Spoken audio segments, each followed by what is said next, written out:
Deyin ad günü mübarek. Ad günü mübarek ya sabah.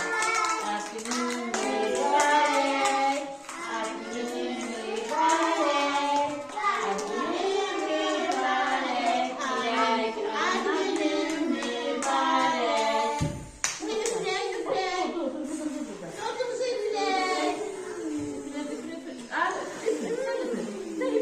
Dile üfür dile.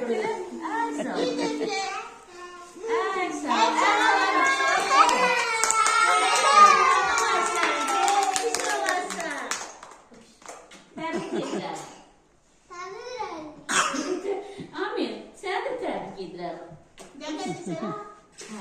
Sen korktundu da o. İndi kəsəsin.